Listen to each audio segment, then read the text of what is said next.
I'm Miss Tanner and I'm going to tell you a little bit about your Geography GCSE to help you with your options this year. So a little bit about the course. We study AQA Geography, and that means you do 3 different papers. One is on physical geography, one is on human, and one is a geographical investigation. So a little bit of field work that you'll conduct will be used in this. This is a bit of an overview as to the topics, kind of like a breakdown of the topics. Some of these might be familiar to you. So for instance, the first physical geography topic on this list is all about natural hazards. Now, you guys are currently looking at an example of a natural hazard. You're looking at tectonic hazards, so earthquakes, volcanoes, tsunamis.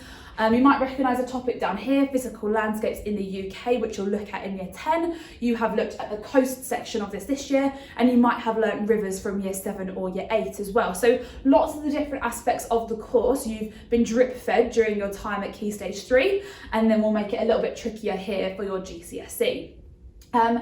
These are the physical geography topics on the left-hand side. You look at the living world and physical landscapes in the UK in year 10, and you also look at urban issues and challenges. And then in year 11, you look at your hazards, economic world and resource management, and you look at your fieldwork inquiry at the end.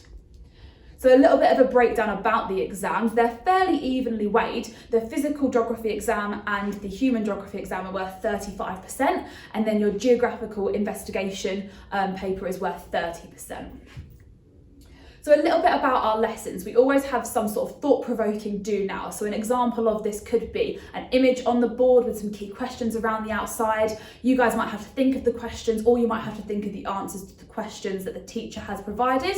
We then always have some sort of teacher-led activities. So the teacher might tell you some information or show you a video about a new aspect of the learning that you're doing. And then you'll have a student-led activity. So this could be independent work, it could be group work, it could be research in a computer room. And then you'll use this information to write an answer to an exam question as well. And this will help you with your written work.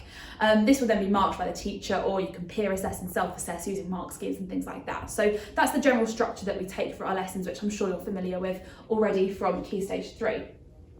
Couple of key textbooks then. These are ones that we use in school. We use both of these to get our information from, to make sure it follows your curriculum, and also we use these for our case studies as well, leaning more towards the one on the left hand side, the Hodder textbook. But these textbooks here are ones that you might want to consider maybe getting at some point if you are considering Geography GCSE. They're all really good revision guides and CGP guides that summarise all of the different topics, and some of them have some worksheets in there as well that you could use to consolidate your learning. So a little bit about the fieldwork, which is part of your paper 3.